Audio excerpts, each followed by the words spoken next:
En esta oportunidad vamos a hablar de meningitis bacteriana. ¿Qué entendemos por meningitis bacteriana?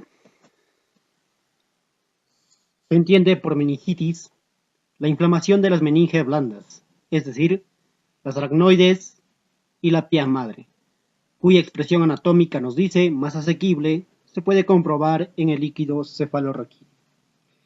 Las causas suelen ser múltiples y casi siempre infecciosas, aunque también hay no infecciosas, pero suelen ser menos frecuentes. Hablemos también de su clasificación etiológica. Si bien es cierto, existe meningitis bacterianas, también existe meningitis víricas, tuberculosas o asépticas, pero en esta oportunidad nos centraremos en meningitis bacterianas.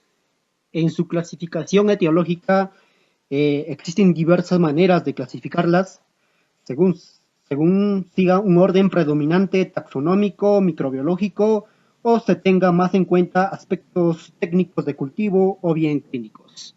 Hablemos de las bacterias más frecuentes. En primer lugar, hablemos un poco de lo que viene a ser Neisseria meningitidis,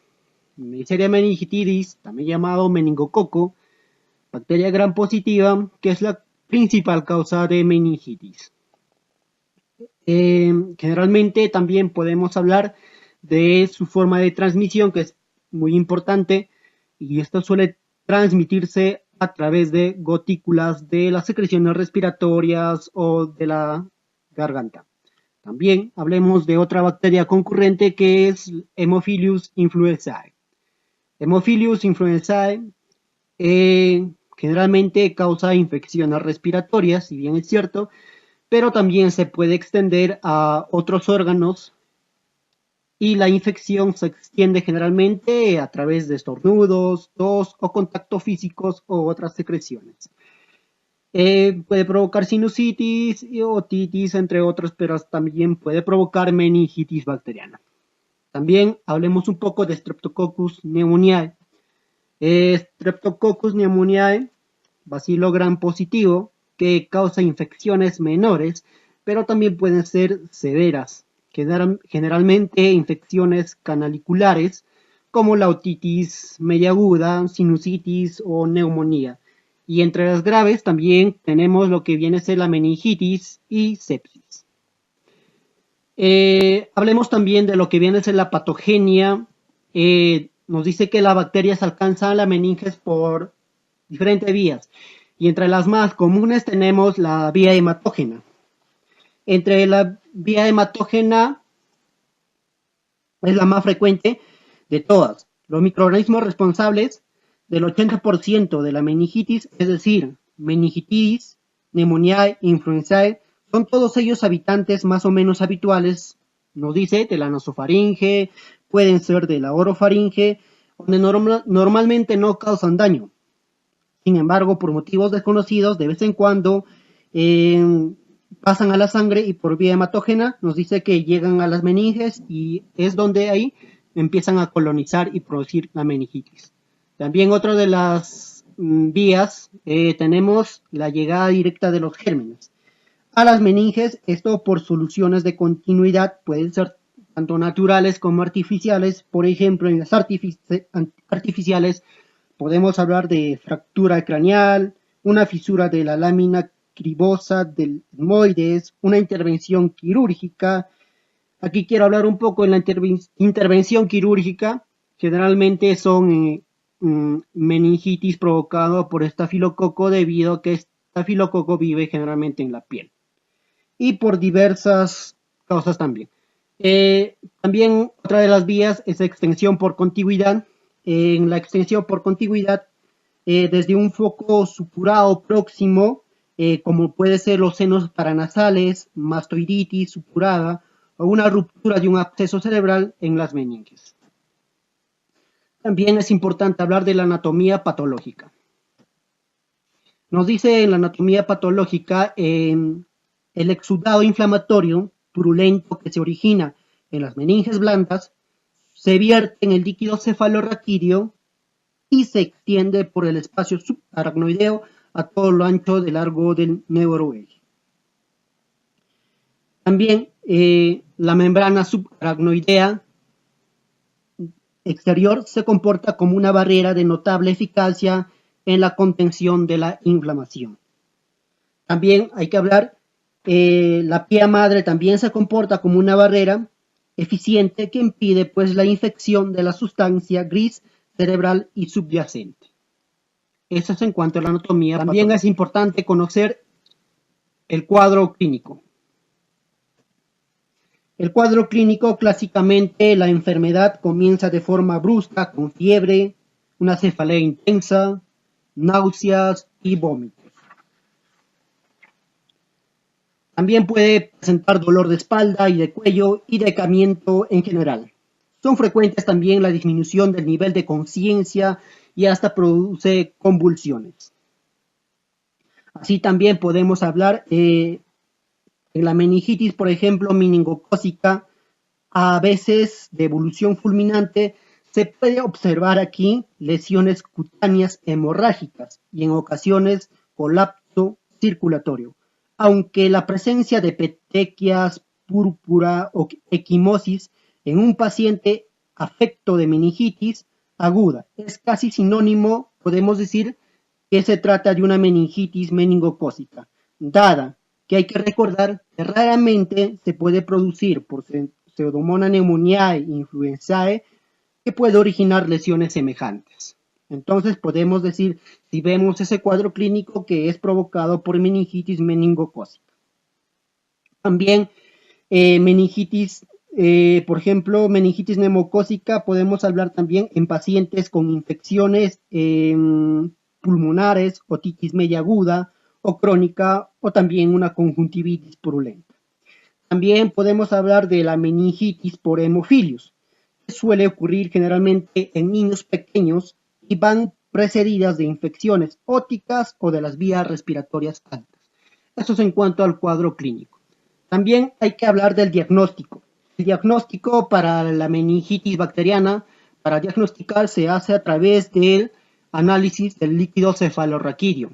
También en el diagnóstico de laboratorio podemos encontrar leucocitos elevados en la sangre de 10.000 a 40.000 milímetros cúbicos. También, aunque hay veces el hemograma puede estar normal, ¿no? El color opaco también o purulento del líquido cefalorraquídeo, ¿no? El valor nos dice también de las proteínas en el líquido está elevado y oscila entre 500 y 1200 miligramos por decilitro. Y existe también, viene un descenso en lo que viene a ser el contenido de la glucosa con niveles hasta inferiores a 20 miligramos por decilitro. En la mayoría de los casos nos dice que la tinción gran del sedimento de líquido permite también identificar el germen patógeno. También es importante realizar o practicarse radiografías de tórax, cráneo y senos paranasales. En cuestión de la evolución, pronóstico y complicaciones, podemos hablar que la infección se desarrolla de 2 a 10 días del contacto. También la mortalidad nos dice es del 5% o incluso menos, y de cada 7 infectados, 1 puede morir. Los comienzos suelen ser bruscos y cursan con bacteriemia y coma.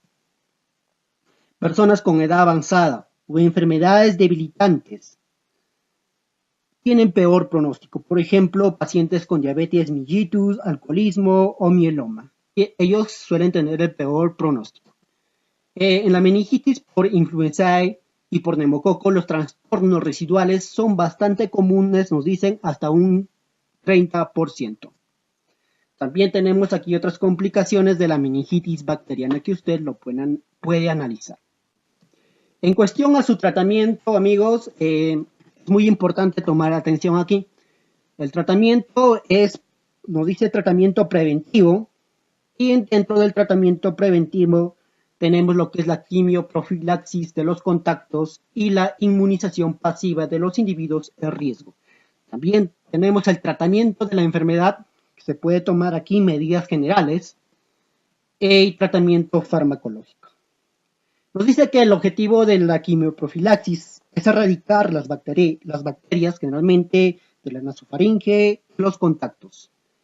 En cuestión, actualmente nos dice se han desarrollado algunas vacunas útiles también en la prevención de la meningitis por el serotipo B, generalmente de la influencia. En cuestión de, también hablamos del tratamiento de la enfermedad en las medidas generales que podemos tomar. Dice, la asistencia intensiva puede ser imprescindible en las primeras horas, a fin de mantener las adecuadas funciones respiratorias y hemodinámicas. Hay que vigilar también la administración de líquidos, hay que controlar la fiebre y las convulsiones, e identificar y tratar las eventuales trastornos hidroelectrolíticos o de la coagulación. El tratamiento farmacológico antimicrobiano, generalmente podemos hablar acá, por ejemplo, de una meningitis meningocócica. La penicilina G es muy efectivo, pero dado que la meningitis, en este caso, penicilina G atraviesa la barrera hematoencefálica de una manera poco eficiente. Es por ello que la dosis de penicilina G tiene que ser en altas dosis, ¿ya? O en caso de que nuestro paciente sea alérgico a la penicilina, podemos optar por otro fármaco como es el cloranfenicol en dosis, por ejemplo, de 4 a 6 gramos diarios vía intravenosa, dado que esto tiene gran facilidad con que este antibiótico atraviesa la barrera hematoencefálica, entre otros.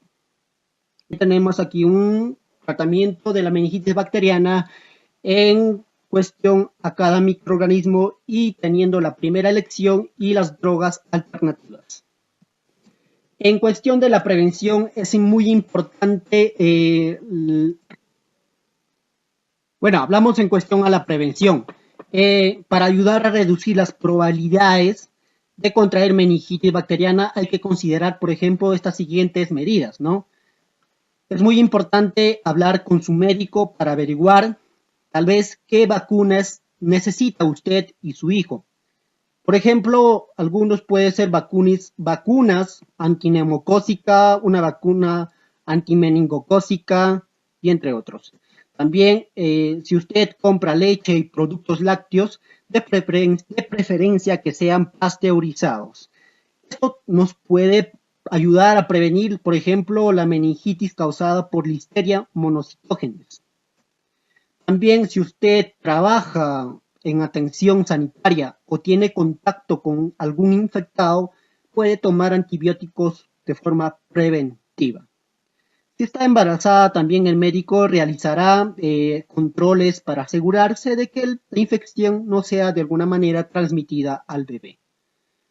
Aquí también tenemos algunas medidas preventivas y entre las más importantes es el lavado de manos frecuentes. El lavado de manos frecuentes puede ayudar a prevenir muchos contagios. Bueno, eso ha sido todo. Espero que les haya ayudado de algo. Muchísimas gracias. Hasta un próximo video.